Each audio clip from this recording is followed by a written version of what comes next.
Great to be here, and it's been an awesome day, and I'm really happy to be here to round it out. I'm going to talk about how we actually work on product at Basecamp, and I want to show you real examples of some practices that we use. So I want to show you some very specific things that we do. I've been at Basecamp for, actually in 2 months it'll be 15 years.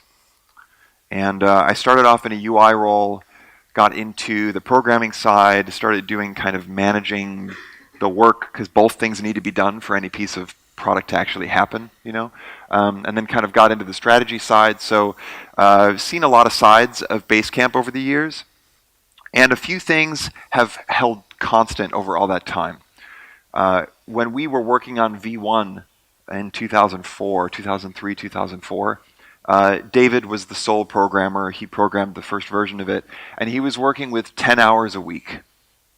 Okay, and there was always this idea that we have a little bit of time, and we're going to do a lot with that little bit of time.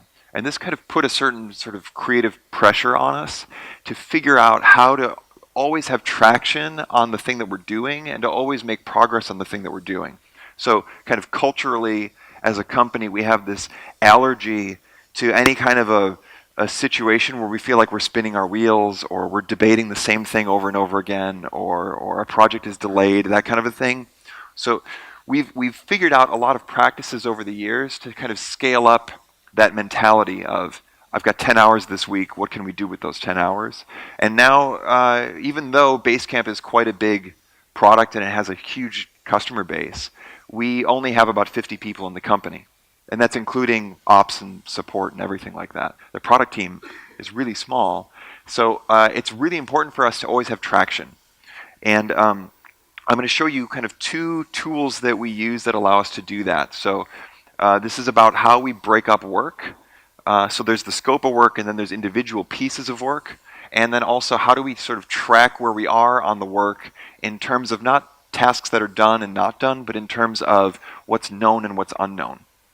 And in order to show you this, I want to walk through an example project, because we can't really talk about how to do work unless we look at work. Okay? So here's an example of a project that we might take on. So this is the Basecamp marketing site as it is right now. And let's say that we have this idea that we want to start hosting some live streaming events. Okay? So we're going to have some kind of a how to work with Basecamp online workshop, and it's going to be free, and people can go to YouTube Live or something, and they're going to be able to watch it. And we want to kind of advertise that event to people who come to basecamp.com so they know about it, and then they can attend. So we have this idea that we could add some kind of this is just our sketch, we could add some kind of a little widget or a little piece of content that's going to appear, like a little ad that says, hey, this thing is happening. It's happening at this time. Do you want to tune in? So this is the kind of idea that we might talk about, that we're going to dedicate some time to. And I want to show you the level of fidelity that we use when we start to work out an idea.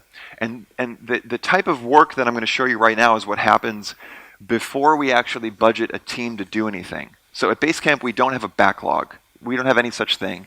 We have ideas for what we might do, and then when we've worked out an idea, meaning some kind of a high-level design, then a team will take it on. Okay, so before we do that, it's going to look something like this. We're going to be at a whiteboard or a chalkboard, and we're going to start sketching, and we're going to say, okay, how are we going to do this? So there's going to be some kind of a widget that's going to show this event is happening on the home page. And it's probably going to be, we're imagining a JavaScript widget is our idea, because we don't want to put some sort of a constraint that the marketing site has to be built in a certain technology or on a certain CMS. Okay, so this widget's going to be JavaScript, and when you click on that, it's going to take you to some kind of a sign-up form, right?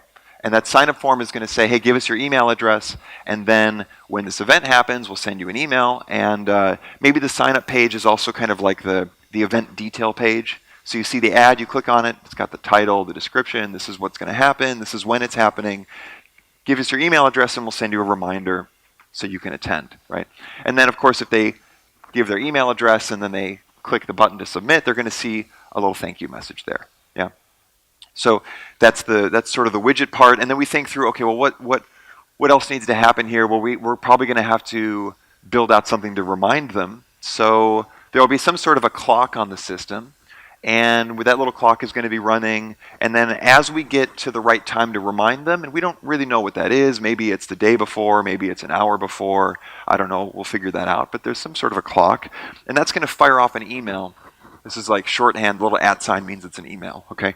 And it'll have the event info again, and it'll have maybe a link to the YouTube, right? So this is where you can go to tune in. And of course, since it's an email, we'll have to offer some means to unsubscribe, right? So if they hit unsubscribe, then we say done, you're unsubscribed, no problem, okay? And those are sort of the two main flows that we have in mind from the user point of view, right? The things that need to happen from the website. And then there's also a back-end piece to this. So of course, if we're going to build some way to put content on the homepage in the form of this little event ad, then of course we don't want anybody to be able to post stuff to our website. So we need to have some kind of an authentication step that happens before you get into the back end, right? So I've got a little box that just says auth there. So username, password, whatever. And when you get past the authorization, then you'll get into some kind of a simple back end that lists out the events that are scheduled, right? So these are the things that are going to display on the ad according to when they're happening. And of course, we'll have some kind of an affordance there to add a new event. And we might need a way to edit an event, right? Maybe it's with the same form, right? So if I make a typo or change the time, something like that. And then maybe we start to entertain a few edge cases even. You know, like, okay, what's going to happen if we announce an event and then people sign up and then we have to cancel it? Are we just gonna delete it? Or so we think, oh well, maybe that's like an important thing. So we'll confirm if you cancel, and then if you do cancel, we'll send out an email to everybody that says, hey, by the way, this thing isn't happening. It's going to be rescheduled, something like that. Okay. So this is sort of what a concept looks like for us before we actually give the work to a team. All right. So we're shaping up what we think the project is, and we actually have a kind of high-level outline of how this is going to work and what the pieces are and what it is and what it's not. Because if we didn't do that, we wouldn't be able to budget it. We wouldn't be able to set any kind of expectations for who's going to work on it and how much time do they need and when can we expect it to be done. Okay?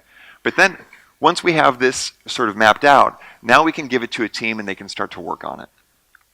So when that happens, now we kind of come into the first major thing that I want to talk about today, which is about kind of how does the team tackle this. And the way that we think about this, I have an analogy that always comes to my mind, and it's memorable, but it's not very vegetarian friendly. So it's the notion of kind of butchering an animal. And basically, every project that you take on, it has a kind of anatomy. It has a certain kind of bone structure of the way the hip bone connects to the leg bone, and that anatomy of the work is defined by the dependencies in the work, right? So what are the things that we can build that depend on other things? What are the things that we can build or work on that are independent of other things? How are the different pieces of the work connected to each other? So what the team is going to do is they're going to actually find the boundaries in the work according to which parts are interdependent and which parts are orthogonal or independent. And then you'll see what that does for us. So we're going to start building up a little sort of our like little butcher map here, figuring out where we can make cuts. So the first thing that we can identify is if we look at this widget that's going to appear on the home page, we can figure out a lot of questions about how to design that without thinking about other parts of the system. So if I want to figure out sort of what's the design going to be, how is it going to be placed on the home screen, how are we going to deal with it on mobile, right? We can think about all of those things without, for example, considering what the reminder email looks like, right? Or without thinking about what the back end looks like. So we can actually kind of draw a dotted line around that widget and put our first cut onto the map and say that the widget is its own scope of work. And we can think about that more or less independent of the other pieces, right? So that's the first one. Same thing if we think about signup. We can go to signup and say, okay, do I really need to think about anything else in the system? Not really. Okay, we have some basic agreement that there's going to be a title, a description, and so on. But other than that, there's very few dependencies with the rest of the system. So we can draw a scope around that and say sign up is its own concern. Now we look down into the reminder, same story, right? I can design a reminding email and make a decision about what the right sort of time window is, how early we should remind people. So remind is its own scope. Now we get into the back end. So there needs to be some way to protect access to the back end.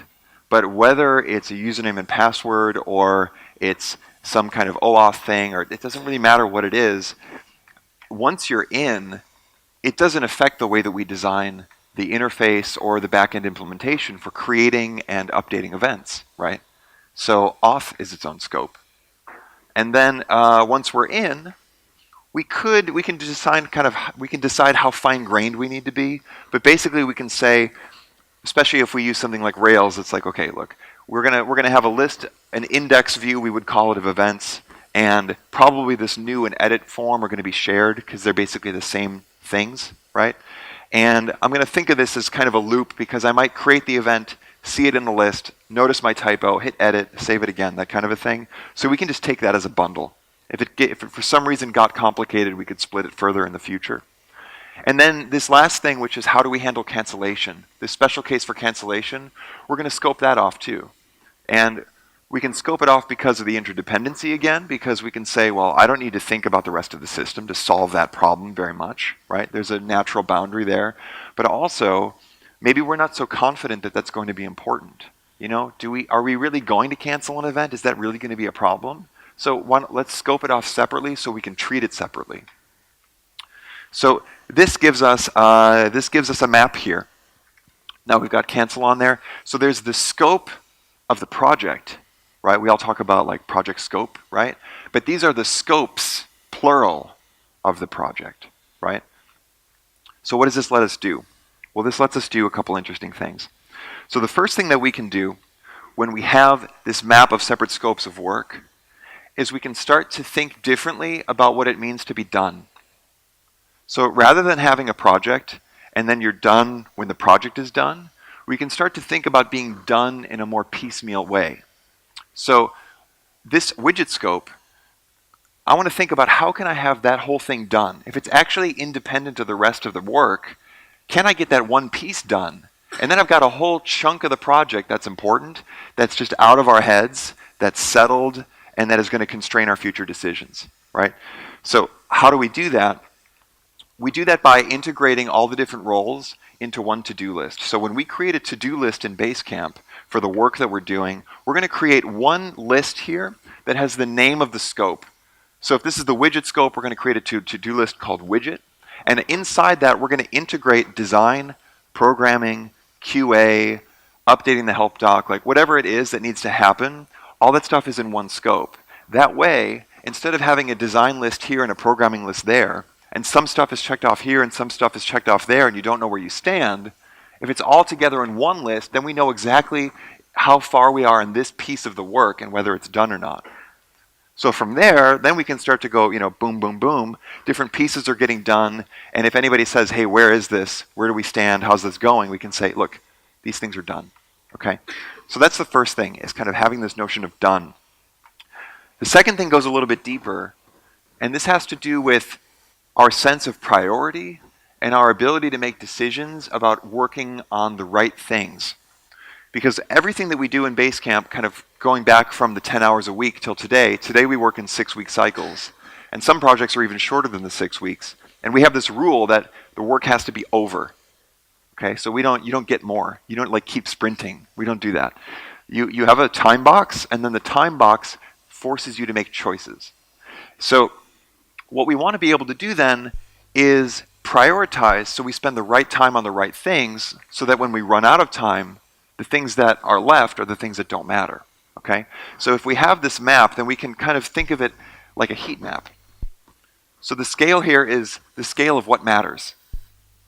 Because no matter what feature you're doing, no matter what product you're working on, everything is not equally important. There's always going to be the core part that's important that you make good, and there's going to be the peripheral part that's less important but has to be there that you allow to be crappy. because you don't have time to make everything perfect. There's no time to do that. So we're going to think through what really matters here, and we're going to start to heat map this. So the widget is hot. The widget really matters. Without that, there's no point to the whole project, right? This is going to show up on the home screen. Everybody's going to see it on the home page. Of course, from there, sign up is important, right? Because if we don't get an email address, this doesn't really work for us. And then probably, remind is right on the heels of sign up. If they don't get the reminder, they won't watch the streaming, and the whole thing again doesn't happen. But then if we go to auth, now this is different. Auth is extremely unimportant, right? And now you might, if you take a moment to reflect on whether it's important or not, that's not a big, deep insight, right? But here's what happens very often. You kick off a project and you say, this is going to be a new internal service. We're going to build a little backend to do these events. And how are we going to do the auth? Well, we're going to plug it into our new identity system that just got finished last month, right? And our new federated identity system doesn't have permissions yet. And how do we control who has access to post the events? So we better go and work on the identity system and build a new permission feature, right? And then 6 months go by, and this didn't happen because you were waiting on the identity thing to get updated, right? So, or somebody has a bone to pick with the existing auth system that they've been using, and they think now's the perfect opportunity, right? But if we recognize that this doesn't matter, then we look at the problem. We say, well, you know what? There's only 2 people on the team who want to update these events. Why don't we just hard code a password? And they can just have it on a sticky note on their desk, and it'll be fine. It's totally fine for this case, right? So we're gonna make that choice, and that way we can dedicate the time to stuff like the widget, which might have some real challenges, right? For example, figuring out how to fit it in on the phone view of the homepage. Okay, so that's auth. The event admin is similar.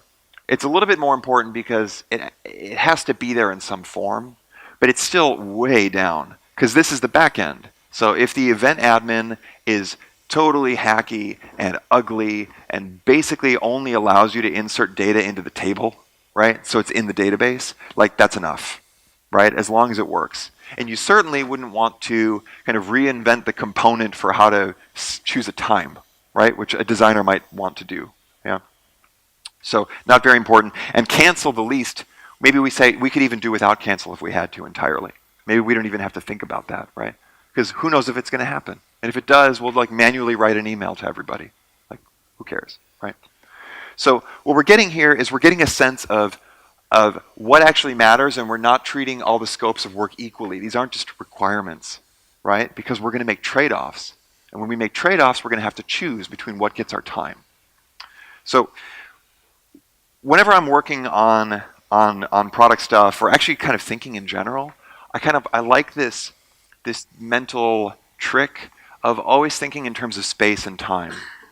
So there's a structure there, in this case the map, that's going to be true for the whole life of the project, right? If it is actually about the interdependency versus orthogonality, if it's about the bone structure and the anatomy, that's going to be true for the whole project because that's just interdependencies, right?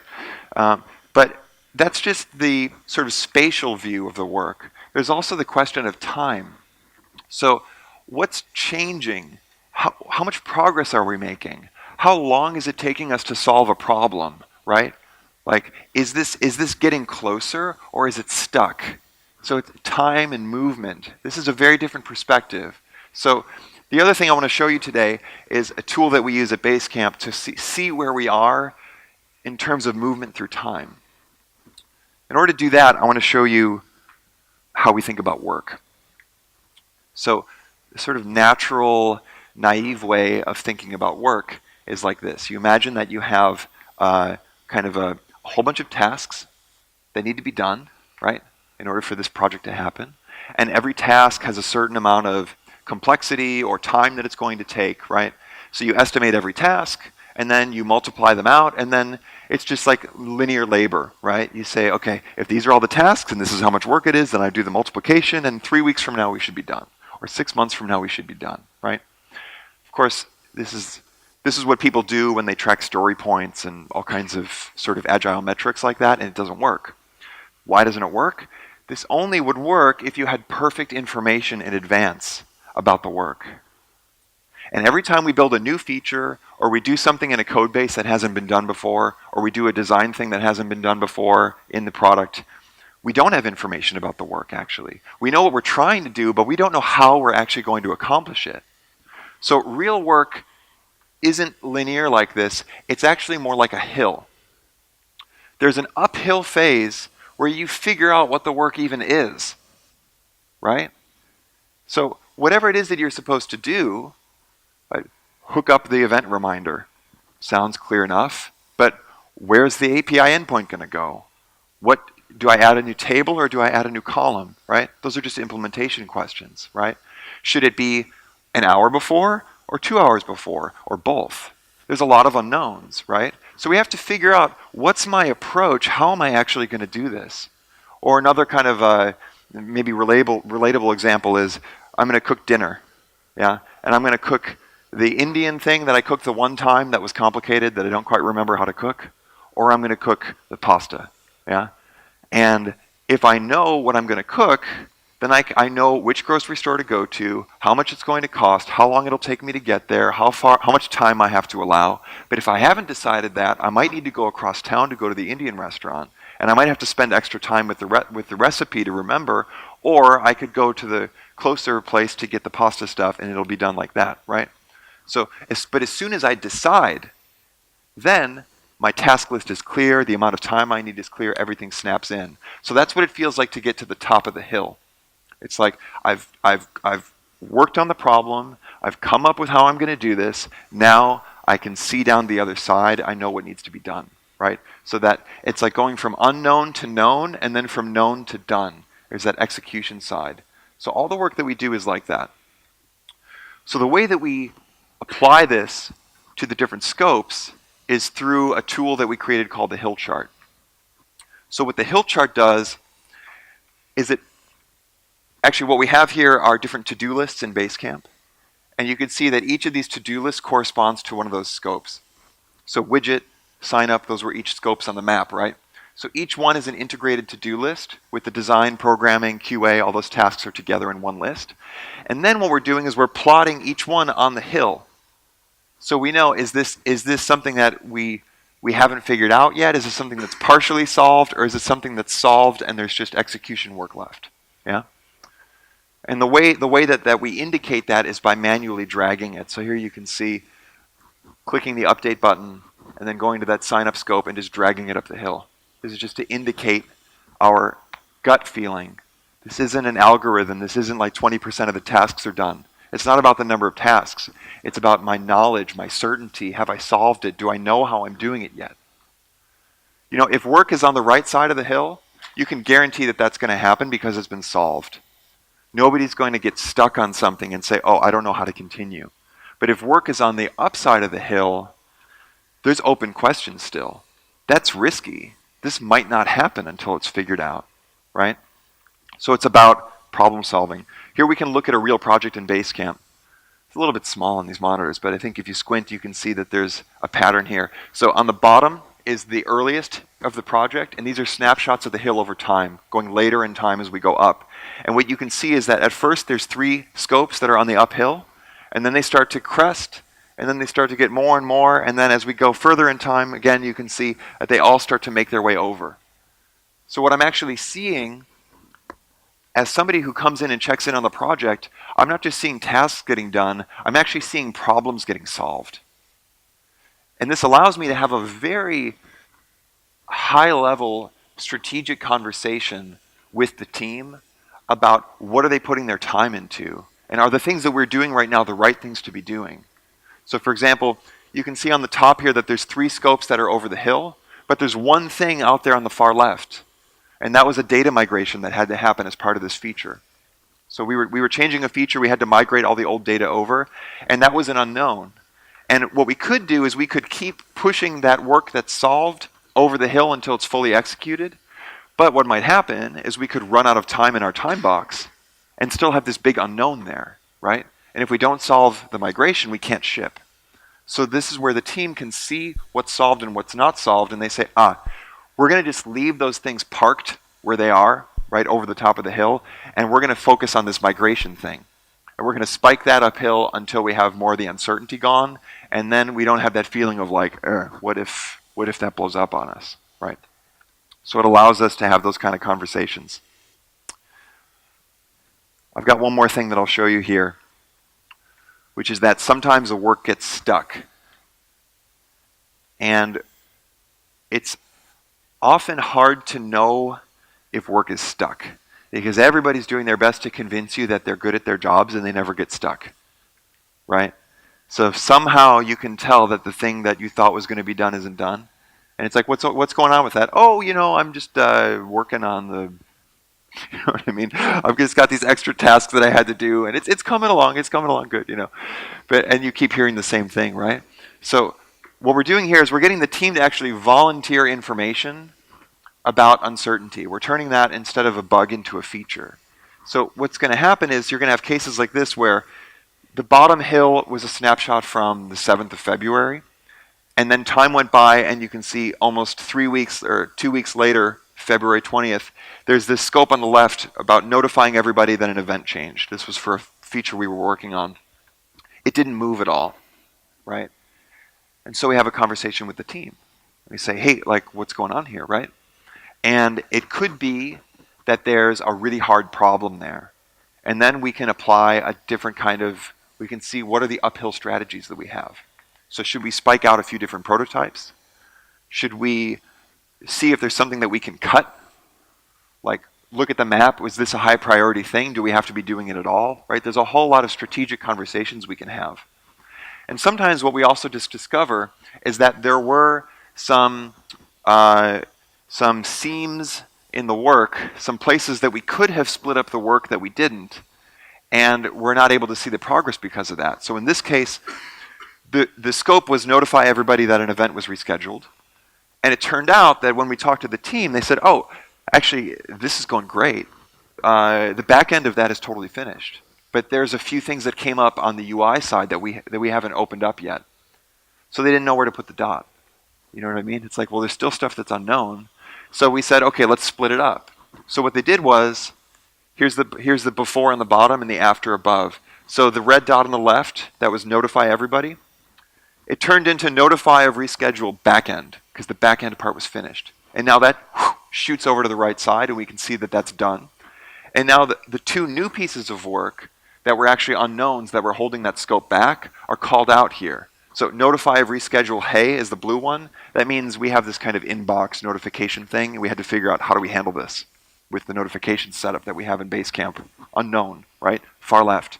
Or notify of reschedule emails. It's like we need to update the email for this, but we don't quite know what it's going to say or what it's going to look like, or the existing template we have doesn't help us, right?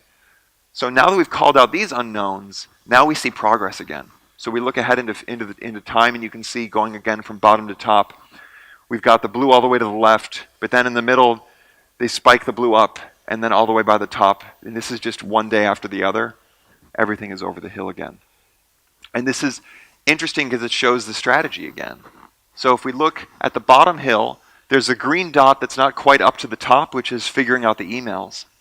And again, instead of pushing the green dot over, they said, you know what, that the fact that we haven't figured out this notification UI, this is risky, we have to solve this, the clock is ticking. So they parked the green dot right where it was, pushed up the notification, the hey menu thing, and removed uncertainty from that and said, aha, okay, this is going to be fine, and then pushed them both over. So this is the kind of insight that we're getting into problem solving. So these are the two things that I wanted to show you today. The notion of breaking up the work, the notion of finding the seams in the work, and then treating those as separate scopes. That's something that we've done in every substantial project that we've worked on at Basecamp for a very, very, very long time. And then the notion of not just keeping track of what's done and what's not done, but what's known and what's unknown. Because tasks, you can always just assign more people or give more time. But unknowns don't work on a schedule. An unknown can block you for years if you can't figure out what the answer is. So unknowns are risky, so that's what we want to track. Okay, so that's what I wanted to talk to you about today. I could imagine that this might open up a lot of other things that we can talk about. on the other side there. So look forward to doing that. I've got a few next steps for you if you're interested in this kind of thing. We've got a video series on YouTube. It's the Getting Real channel, which is a bunch of stuff from Basecamp. And there's a series called How We Work, and it gets into a lot of the background of kind of how we're operationally set up in our product teams to do this kind of thing. Felt Presence, my website, has some articles that are related to this. And then if you follow me on Twitter, you'll see kind of the latest weird thoughts that turn into this stuff on a regular basis. So feel welcome to do that too. So thank you very much.